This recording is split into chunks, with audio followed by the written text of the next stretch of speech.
First time చేస్తున్నా సరే, mutton dum biryani మంచిగా కుదరాలంటే ఖచ్చితంగా ఈ వీడియో లాస్ట్ వరకు చూడండి. అప్పటికప్పుడు చేసుకోవాలనుకున్నా సరే, లేదా ఇంటికి ఎవరైనా గెస్ట్‌లొస్తున్నా సరే, రూమ్‌లో బ్యాచిలర్స్ కుక్ చేసుకోవాలనుకున్నా సరే, సింపుల్‌గా, ఫాస్ట్‌గా అయిపోయే mutton dum biryani recipe simple ట్రిక్స్‌తోనైతే చూసేద్దాం. ఇక్కడ ముందుగా మనం బియ్యం అయితే నానబెట్టుకోవాలనమాట. అట్‌లీస్ట్ ఒక హాఫ్ అన్ అవర్ నానితే చాలు. అండ్ నేను ప్రాసెస్ కూడా చాలా సింపుల్‌గా చూపిస్తున్నా కాబట్టి ఫస్ట్ మనం బియ్యం అయితే నానబెట్టుకోవాలి. మేమిక్కడ వచ్చేసి ఒక కేజీ బాస్మతి రైస్ తీసుకున్నాము. ఎప్పుడైనా సరే బాస్మతి రైస్ ఎంత పాతవి తీసుకుంటే అంత మంచి కుదురుతదనమాట బిర్యానీ. అందులో మనం పాత బియ్యం, కొత్త బియ్యం అని ఎట్లా గుర్తుపట్టాలంటే బాస్మతి రైస్‌లో మనకి స్మెల్ ఎక్కువొస్తాయన్నమాట అప్పుడే బియ్యం ముట్టుకున్నప్పుడు. సో, అవి పాత బియ్యం అనమాట. సో, మనం అట్లా చూసి తీసుకోవాలి. బిర్యానీ చాలా పర్ఫెక్ట్‌గా ఉంటది. సరే అయితే మనం ప్రాసెస్‌లోకి వెళ్ళిపోదామా? ఎక్కడ స్కిప్ చేయకుండా చూడండి. ముందుగా మనమైతే మటన్‌ని బాగా కడగాలి. ఒక 2-3 టైమ్స్ అయితే.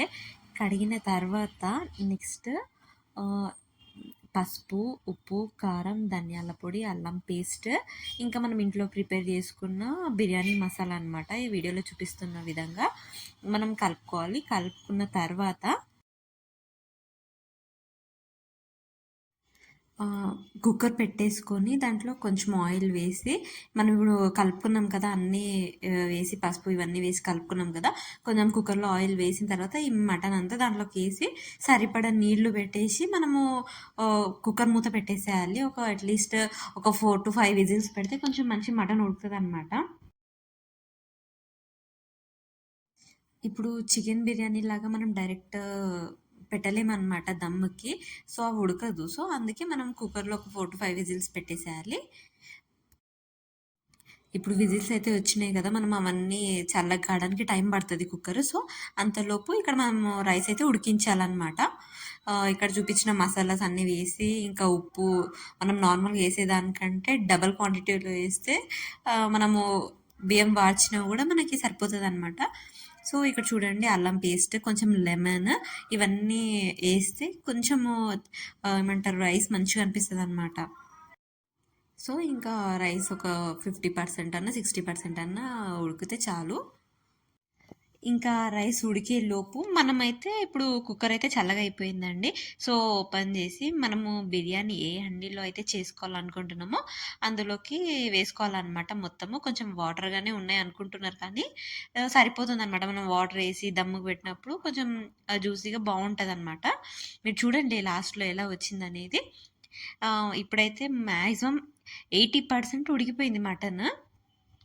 తర్వాత ఇప్పుడు మనము నెక్స్ట్ పెరుగు, పుదీనా, కొత్తిమీర, పచ్చిమిర్చి, ఫ్రైడ్ ఆనియన్స్, లెమన్ ఇవన్నీ వేసి మళ్ళీ బాగా కొంచెము దానికి మాలిష్ చేయాలనమాట. మీరందరూ గమనించారా అండి? ఐ మీన్ నాకే కాదు అందరికీ తెలుసు. బట్ ఒకసారి చెప్పాలనిపిస్తుంది. మామూలుగా ఊర్లో మటన్ వేరేలాగుంటది. సిటీస్‌లో వేరేలాగుంటది. కంపేర్ చేస్తే చాలా తేడా ఉంటది.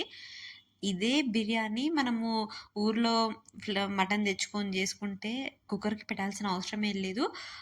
డైరెక్ట్‌గా మనం స్టవ్ మీదనే చికెన్ బిర్యానీ ఎట్లయితే దమ్ పెట్టుకుంటామో అట్లా పెట్టుకున్నా కూడా సరిపోతది. అట్‌లీస్ట్ 40 మినిట్స్ అట్లా పెట్టుకున్నా మంచిగా ఉడికిపోతదనమాట. కానీ సిటీస్‌లో అట్లా కాదు. అవి పెద్ద పెద్ద యాటలను కోస్తారు కాబట్టి మనకు కొంచెం అవి ఏమంటారు ముదిరిపోయినట్టు అనిపిస్తదనమాట ఫ్లెష్ గూడా. సో, మనం విజిల్స్ పెట్టాల్సొస్తది. ఇంకా మనం మటన్ అంతా కలిపేసుకునే లోపే ఇక్కడ చూడండి రైస్ కూడా ఆల్మోస్ట్ ఉడికిపోయిందనమాట. ఇక్కడ వీడియోలో చూపిస్తున్న విధంగానే కదా మనం అందరము రైస్ ఉడకంగానే తీసి ఆహ్, మటన్ గానీ, చికెన్ పైన వేస్తాము బిర్యానీ చేసేటప్పుడు. సో, ఇది అందరు చేసే ప్రాసెసే. కానీ ఒక ట్రిక్ ఏంటి అంటే ఇట్లా తీసి వేసే లోపల కింద ఉన్న రైస్ ఆ వేడి వాటర్‌కి తొందరగా మెత్తగా అయ్యే ఛాన్సెస్ ఉంటాయి. సో, అట్లాంటప్పుడు ఏం చేస్తామంటే మనం డైరెక్ట్ 70% ఉడకనిచ్చేసి రైస్ దానిపైన ప్లేట్ పెట్టి మనం నార్మల్‌గా రెగ్యులర్ రైస్ ఎట్లా వార్చుతామో అట్లా చేసేసి డైరెక్ట్ ఇందులో సగం ఏసేసి మళ్ళీ మనము ఈ మసాలా ఇవన్నీ ఏసేయాలనమాట. ఫ్రైడ్ ఆనియన్స్, కొత్తిమీర ఇవన్నీ ఏసి మళ్ళీ ఇంకొక లేయర్ ఏసేయండి. తొందరగా అయిపోతుంది. మనకి పెద్ద ప్రాసెస్ పట్టదు. టైమింగ్ గూడా పట్టదనమాట. మీకిప్పుడు చూపియాలని చెప్పి మేము అట్లా జేసినాం. కానీ ప్రతిసారి డైరెక్ట్ అన్నం ఎట్లా వంచుతామో అట్లా వంచేస్తాము. కరెక్ట్‌గా సరిపోతదనమాట మొత్తం దమ్ అయిన తర్వాతయితే. ఇంకా లాస్ట్‌లో మొత్తం అంతా రైస్ ఏసిన తర్వాత పైన మీ అందరికీ తెలిసిందే కొంచెం పుదీనా, ఫ్రైడ్ ఆనియన్స్, కొత్తిమీర తర్వాత మంచి ఫ్లేవర్ రావడం కోసం నెయ్యి అండ్ నో కలర్స్ అండి యాడ్ చేయట్లేదు. ఏ కలర్స్ యాడ్ చేయట్లేదు. పైన కొంచెం మూత పెట్టేసి ఇంకా డైరెక్ట్‌గా మనం పెనం పైన దమ్‌కి పెట్టేయడమే అండి. జస్ట్ ఒక 30 మినిట్స్‌లో కుక్ అయిపోతదనమాట. ఆర్ మీ అందరికి తెలిసిందే 10 minutes high flame and 20 minutes medium ఫ్లేమ్‌లో పెడితే బాగా కుక్ అయిపోతుంది. అండ్ లాస్ట్‌లో కూడా నేను చూపిస్తా అది ఓపెన్ చేసిన తర్వాత. అండ్ మా అన్నకు కూడా పెట్టినామనమాట ఫస్ట్ అవ్వంగానే మాకు ఫీడ్‌బ్యాక్ ఇవ్వని చెప్పి. ఐ హోప్ ఈ వీడియో అయితే మీ అందరికి నచ్చిందని నేను అనుకుంటున్నాను. ఇంకా నెక్స్ట్ అప్‌కమింగ్ డేస్‌లో అయితే చాలా మంచి మంచి కంటెంట్‌తో అయితే మీ ముందుకొస్తానండి. మామూలుగా ఇక్కడ ఆవిరి బయటికి పోకుండా మేమైతే ఏ పిండి పెట్టట్లేదండి. అవసరం గూడా లేదు. జస్ట్ మనం ఏదన్నా వెయిట్ ఉన్నది పైన పెట్టేస్తే చాలు సెట్ అయిపోతుంది.